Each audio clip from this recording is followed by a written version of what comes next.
সিলেটের কোম্পানিগঞ্জের ধলাই সেতুর পিলারের নিচ থেকে অবৈধভাবে উত্তোলন করা হচ্ছে বালু, আর এতে ঝুঁকির মধ্যে পড়ছে সেতুটি। পানি উন্নয়ন বোর্ড জানায়, অপরিকল্পিত বালু উত্তোলনের ফলে শুরু হতে পারে নদী ভাঙন। আর ব্রিজ বাঁচাতে কোনো উদ্যোগ নেই স্থানীয় প্রশাসনের।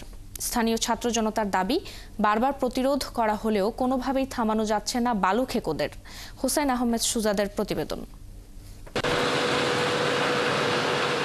সিলেটের কোম্পানিগঞ্জ উপজেলার ভোলাগঞ্জ পাথরকুয়ারির পাশে ধলাই নদের উভয় তীরের মানুষের যাতায়াতের জন্য ২০০৩ সালে ধলাই সেতুটি নির্মাণ করে তৎকালীন বিএনপি সরকার। এরপর ২০০৬ সালে সেপ্টেম্বর থেকে যান চলাচলের জন্য উন্মুক্ত করে দেওয়া হয় সেতুটি। গেল কয়েক মাস থেকেই ধলাই সেতুর নিচে পিলারের পাশ থেকে গভীর গর্ত করে চলছে অবৈধভাবে বালু উত্তোলন। রাত দিন ২৪ ঘন্টায় সেতুর পিলারের নিচসহ আশপাশের সব এলাকা থেকে বালু তোলা হচ্ছে। স্থানীয়দের দাবি, বারবার অভিযোগ দেওয়ার পরও কোনো পদক্ষেপ নিচ্ছে না প্রশাসন। আমরা লোকে মাইর করে, তারপরে পুলিশ প্রশাসন কোনো গুরুত্ব দেয় না। কোনো ক্ষয়ক্ষতি হয় বৃষ্টির, তাহলে আমাদের অনেক চলাফেরার অসুবিধা হবে। আমরা মানববন্ধনও করেছিলাম, প্রশাসনিক আমরা একটা সাহায্য চেয়েছিলাম, কিন্তু কোনো ধরনের সাহায্য পাইনি। সিলেট সড়ক ও জনপথ অধিদপ্তর জানায়, সেতুর নিচ থেকে বালু তোলায় দুর্বল হয়ে পড়তে পারে পিলারগুলো, আর এতে যে কোনো সময় সেতু ধসে পড়ার আশঙ্কা তৈরি হবে। রিভার বেডের যে আমাদের যে ফাউন্ডেশনের জায়গাটুকু আছে, এটা হ্যাম্পার হতে পারে। হ্যাঁ, এটা সয়েল যে কোনো জায়গা থেকে এটা সেটেল হতে পারে, এই ধরনের সম্ভাবনা আছে। অন্যদিকে পানি উন্নয়ন বোর্ড বলছে, নদী থেকে অপরিকল্পিতভাবে বালু উত্তোলন করলে যে কোনো সময় নদীর আশপাশের এলাকায় দেখা দিতে পারে নদী ভাঙন। পরিকল্পনা ছাড়া যখন আপনি নদীর তীরের খুব কাছ থেকে বালিটা উত্তোলন করবেন, তখন কিন্তু এই জায়গায় বড় বড় স্থাপনা বা স্কুল, কলেজ, মাদ্রাসা বিভিন্ন স্থাপনা যদি থাকে, তা খুব দ্রুত নদী ভাঙন কবলিত হতে পারে। প্রচলিত আইনে পরিবেশ ও নদীর স্বাভাবিক গঠন নষ্ট করলে শাস্তির বিধান থাকলেও এ নিয়ে কোনো পদক্ষেপ নেই প্রশাসনের।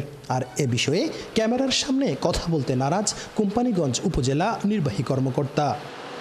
কোম্পানিগঞ্জের ধলাই সেতুর ব্রিজ থেকে এভাবেই দিনের পর দিন বালু উত্তোলন করা হচ্ছে। এই অবস্থা চলতে থাকলে যে কোনো সময় ভেঙে পড়বে ব্রিজটি। যোগাযোগ ব্যবস্থা থেকে বিচ্ছিন্ন হবেন কোম্পানিগঞ্জের হাজারো মানুষ। হুসাইন আহমেদ সুজাদ, ৭১, কোম্পানিগঞ্জ, সিলেট। এ নিয়ে খবর জানাতে সিলেট থেকে আমাদের সাথে যুক্ত হচ্ছেন সহকর্মী হুসাইন আহমেদ সুজাদ। সুজাদ, প্রতিবেদনটিতে যেমনটি দেখলাম, এই বালু খেকোদের দৌরাত্ম্য কমাতে স্থানীয়রা মানববন্ধনও করেছে এবং প্রশাসনের সাহায্য চাচ্ছে, কিন্তু এরপরও প্রশাসন কোনো উদ্যোগ কেন নিচ্ছে না? এর কারণ কি হতে পারে? স্থানীয়রা কি বলছে সেটি জানাবেন। দেখুন ফারজানা, কোম্পানিগঞ্জ উপজেলার যে এই ধলাই সেতুটি রয়েছে, আসলে এই ধলাই সেতুটি মানুষের দীর্ঘদিনের একটা স্বপ্ন ছিল এবং এই সেতুটি নির্মাণ করেছিল তৎকালীন বিএনপি সরকার, এবং এই সেতুর মাধ্যমে কিন্তু কোম্পানিগঞ্জ উপজেলার 2টি ইউনিয়নের মানুষের যাতায়াত এবং ব্যবসা বাণিজ্য তো রয়েছে। তো সাম্প্রতিক সময়ে আমরা যেটা দেখতে পাচ্ছি যে আসলে দিন রাত 24 ঘন্টা কিন্তু ধলাই সেতুর নিচ থেকে বালু উত্তোলন করা হচ্ছে, এবং এই বালুগুলো কিন্তু সম্পূর্ণ অবৈধভাবে উত্তোলন করা হচ্ছে। স্থানীয়দের সাথে আমরা কথা বলেছিলাম, স্থানীয়রা আমাদেরকে জানিয়েছেন যে তারা বারবার কিন্তু প্রশাসনের কাছে অভিযোগ জানিয়েছেন, কিন্তু প্রশাসন ব্যবস্থা নিচ্ছে না।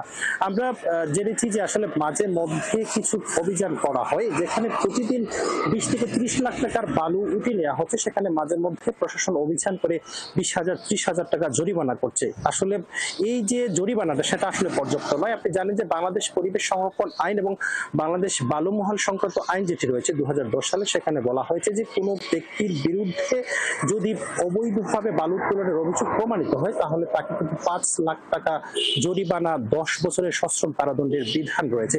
সেই ধারাগুলো কিন্তু ফলো করা হচ্ছে না। পরিবেশবাদীরা বলছেন যে সকল ব্যক্তিরা বালু খেকো রয়েছে, তাদের বিরুদ্ধে যদি আইনের কঠোর ধারাগুলো প্রয়োগ করা হয়, তাহলে কিন্তু কিছুটা হলেও কমবে। অর্থাৎ কাউকে যদি কারাদণ্ড দেওয়া হয়, অর্থদণ্ড, অর্থাৎ উভয় দণ্ড যদি যদি প্রদান করা হয় তাহলে কিন্তু এই যে অবৈধভাবে বালু উত্তোলন সেটা কিন্তু কিছুটা কমবে।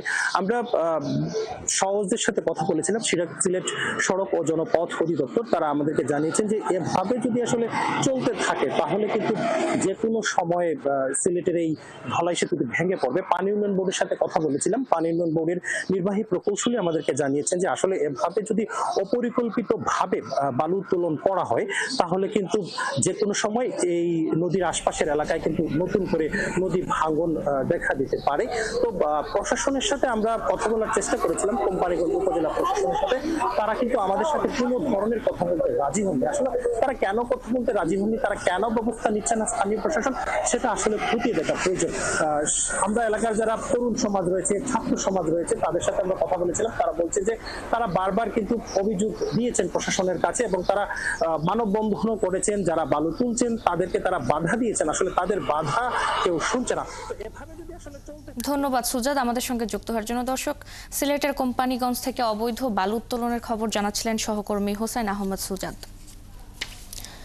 দর্শক, আমরা সংবাদের শুরুতে যেমনটি বলছিলাম যে লালমনিরহাটের সীমান্ত জুড়ে বেড়েছে আতঙ্ক, ক্ষোভ এবং হাতিবান্ধা সিঙ্গিমারি